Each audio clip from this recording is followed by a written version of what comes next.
นพระเอกในงานนี้แล้วแม่นบอกปะเดี๋ยวถ้าพักเว้ยนี่นะกูมาวันนั้นได้บอกได้สวัสดีทุกคนยินดีต้อนรับทุกคนเข้าสู่ช่องของกุ๊กกิ๊กสาวน้อยร้องซานเดอร์คือมื้อนี้ขณะทุกคนเป็นบรรยากาศตอนอ้าวแรงๆหน่อยนึงทุกคนบรรยากาศกำลังดีเลยตอนนี้เนาะทุกคนเพราะว่าฟ้าแดดแล้วตะเวนกำลังที่ตกดินแล้วมันทิ้งให้บรรยากาศเริ่มเย็นทุกคนประมาณตอนนี้ก็สักประมาณตอน6 โมงเนี่ยเลยทุกคนละตอน6 โมงยามนี้ยังสิบ่ทันค่ำปานใดเนาะทุกคนเนาะแล้วก็แม่ป้าได้ส่วนการพากันเก็บกระต้าลงทุ่งทุกคนเพราะว่าเพื่อที่สิไปหาเห็ดเฟืองอยู่ที่กองหน้าข้องกระเจ้านะทุกคนเพราะว่ามันมีฝนตกลงมาแล้วก็เฮ็ดให้หากเฟืองให้มาชุ่มชื้นนะคะแล้วก็เลยว่าสิไปเบิ่งเห็ดเฟืองกันมา10 เดือนนะทุกคนเนาะบ่ได้ไปเก็บเห็ดเฟืองโดนๆแล้วทุกคนนะก็บ่เคยเก็บแล้วก็บ่เคยกินเคยกินตอนกระเจ้าแกงกระเจ้าเคยแกงเห็ดเฟืองมันสิคือเห็ดอันเดียววะเห็ดอันเดียววะเนาะอะไรไปเดี๋ยวพาทุกคนลงไปกันนากันม่วงบ่อป่าบ่ส้มก็ป่าเขาสิมแหละถ้าว่ากินใส่แก้วมันกับบ่ส้มมันกรอบมันสุกว่ะอันนี้หรือมันแห้วมาอันนี้สุกไปจากซี่ว่ะ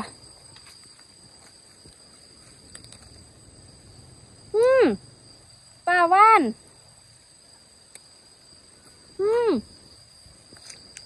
ว่านแท้เฮ้ยมากอันนี้ซุกมันสิรสชาติบ่คือมักม่วงอื่นๆเนาะปะเนาะมันสิเป็นอะไรวะครั้งแรกเลยนี่ทุกคนกินมักม่วงสร้างซุกนี่ของเพิ่นอีกแล้วได้นี่บ่มันของเฮายี่สุดปากกอเฟืองมันป้ามีดมาวะป้องไหมตีนกู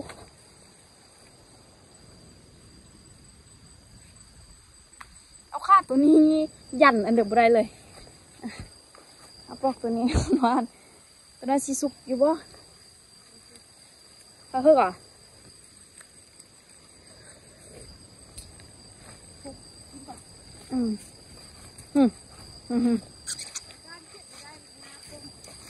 เนาะมันลีแล้วเนาะ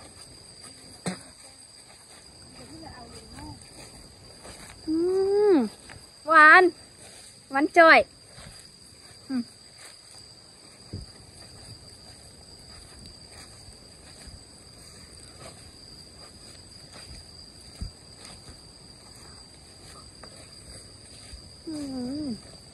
ทำจอยทุกคนเลยมันจะอร่อยอะไรขนาดนี้บ่ได้หรอกบ่ได้นาดอกมันทุเรศโคตร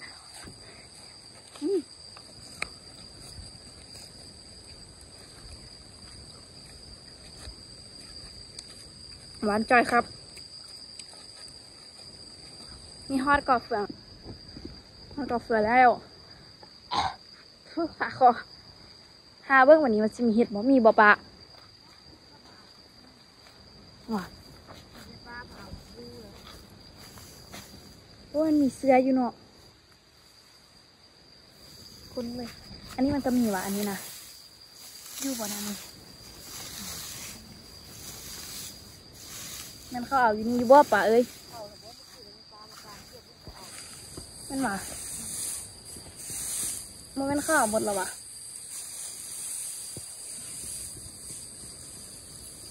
พูดดีดอกน้อยน้อยเป็นน้อยวะใส่ทาเนี่ยจำนึงถ่ายรูปก่อนใส่วะเดี๋ยวถ่ายรูปก่อนเดี๋ยวมือเดี๋ยวนี้วะมันซิมีดอกงามกว่านี้อีกเนาะปะเนาะจีมีดอกงามกว่านี้อีกได้มานอนเบิดซ้ำนี้ได้ได้อยู่ถ้าเราจะไปกินเอ็ดแกงเอ็ดหมกเอ็ดหน้า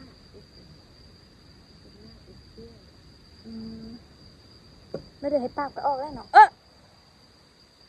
มันปะเนาะ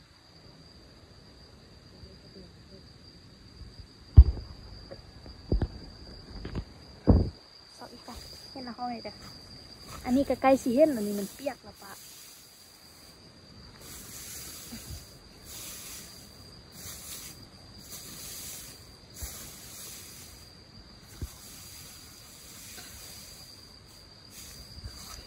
เห็ดเฟือง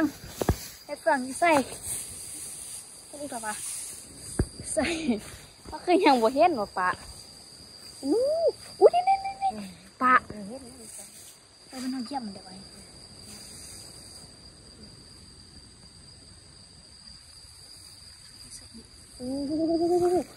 3 ดอกตุ้มอันสมัยแม่ป้าไปอยู่ไทยแม่ป้าไปเก็บเห็ดอันเห็ดกล่องขี้ออยนะคะเอามาโล่ไว้ดอกเยอะก็เป็นดอกหมุนทันไหมวะเช้านี่แม่ป้าไปก้อนมู่เลยแล้วว้าวอย่าป้าให้หุบกันเดี๋ยวฮึ่งออกให้มาไทยหุบกันป้ามันติดมานำอันนี้เด็ดคุณน่ะเดี๋ยวไทยหุบก้อนเหรอแกเป็นคนใจเย็นๆด้วยทุกคนได้แท้อะเก็บเอาพูดมาอย่างสีออกอีกเนาะปะเนาะโอ้มันมีเสื้ออยู่แต่ว่าเขามาเอามือใดคิดได้ไล่ได้น้อยซื้อมันออกอยู่ตลอดนี่อยากข้าวๆอย่างเดียวเนาะอันนี้เขากระปกว่าเขากระเอาเป็นบ่ไรป้าตัวนี้นะข้าขนาดนั้นนะมันดอกจากน้อยเนาะมืออื่นตอนเช้าต้องมาเอาตอนเช้าแล้วตอนแรกนี่บานเน่าไปเลยเนาะมือแรงเน่ามือแรงโอ้ยไปหันแข้งคือสิไลเราเคี่ยนี้ได้เนาะแค่นี้เราบุเคี่ยได้เนาะปะเนาะบ่เคี่ยมดเพราะว่ามันต้องยุบไปทุกมือมันเกิ้งมันไม่ยอมพ่ายแพ้กับบ้านเหรอมันต้องหนีเว้ยนี่มีแท้ป้าเฮ้ยนั่งกูคิดกระเห็นคือกันเด้อ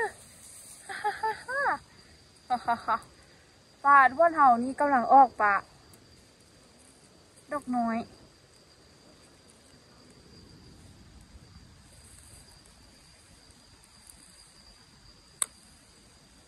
ปลุกไปเนาะ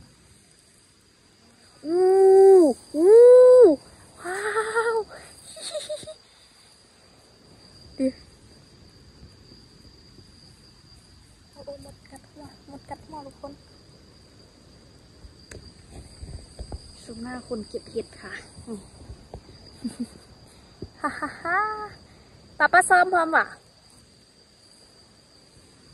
อันกี่คำมาเนาะ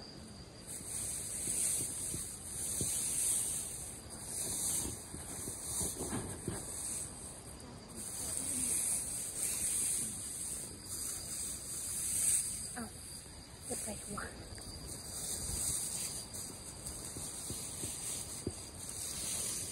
ปลาไปคว้าก็คือสีแซบเนาะ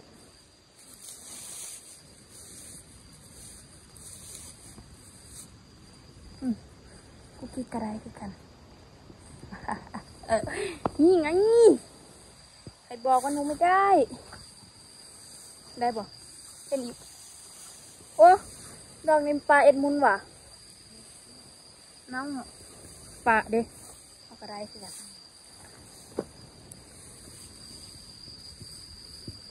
มันซ่องกล่องมันก็เนาะ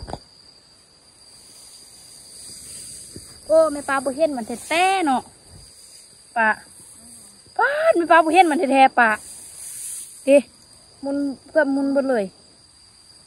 ปลาเอาเนอะตัดเอามัน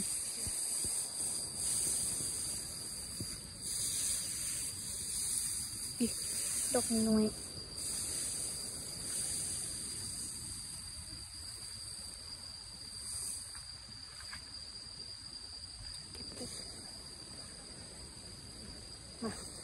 เก็บอันนี้อีกคน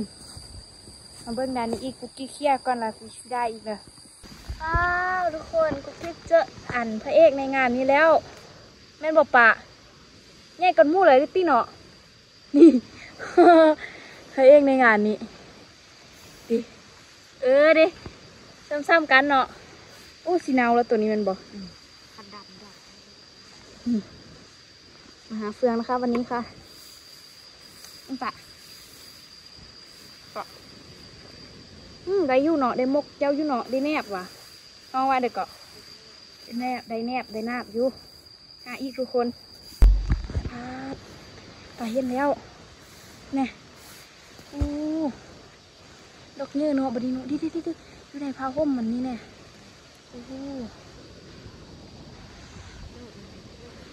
เนาะเดี๋ยวพี่จะเห็นคือการนี่ไงสิ่งที่กูคิดเห็นน่ะมันอาจจะบุคือเพิ่น มันออกมาเป็นหมู่ดีเนาะปะเนาะมันย่ำซะอันนี้ดอกเนื้อป้าดอกเนื้อมันสิเน่าบ่ลำเริ่มสิโก้ยแล้วนี่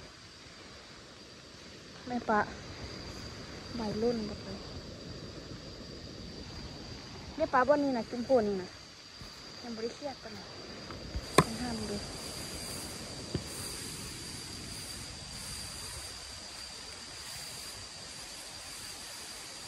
เสื้อมันไล่อยู่ก็นอนปะเนาะ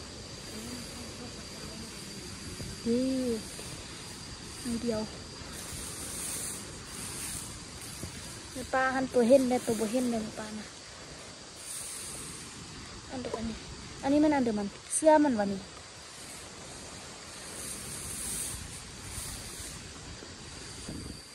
จังได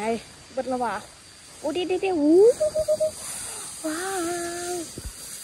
วไม่ซิ่งเหมือนหนังเลยตัวยังออกมาจากมันโอ้ตัวนั้นเน่าแล้วเนาะโอ้เด็ดโอ้เน่าโอ้ดิป้ามันอยู่หอยตีนป้าเด็เอาเองไหมเด็โอ้ยนี่โอ้หักเว้ยนี่น่ะบูมาวะเนาะเรียกว่าโอ้ได้บอกไล่ครั้งแรกมาห้ามันเดินได้ไล่สุดไล่พากันตอนนั้นมาขี้กองเฟืองแล้วมาซอกไปเมื่อบุได้ฮอดอันกระป๋องน้อยค่ะตอนนั้นเมื่อไปเบิ่งมังกรซ้อเราเดี๋ยวบอกงัดเข้ากินหอม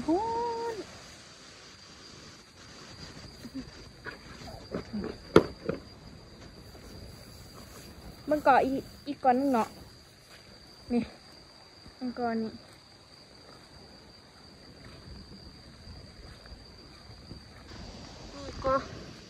ก็ไม่ได้เรื่องอยู่ทุกคน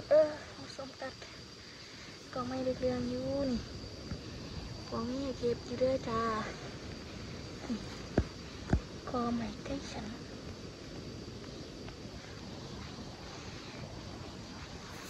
ทุกคนเคยกินเห็ดอันนี้กันบ้างยังเห็นบอกใส่โอ้ทุกคนแบ็คบวชได้ท่ายต้อนนี้แบ็คดับอู้เดี๋ยวได้คลิปเนี่ยโอ้ลายแทะมาพี่แดบปะอุ้ยคิดว่ามันสิบออกเงินนี่เนาะไหมบุแม่นเขาสีเยี่ยมบุดละวัน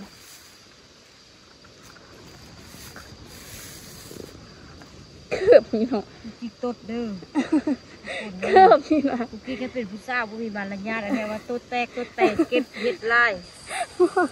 ทุกคนเกือบกิ๊กเด้อกิ๊กกี่ตัวเป็นไงตรงไงมันนั่นมืนลมยู่เหือนกะดังปาดบนหนึ่งก็เราเบิ่งพวกเขาจึงเขี้ยวเอาออกอย่างน้อยถ้าเข้ามาเอาซะเนาะมันก็เลยให้เก็บดิทุกคน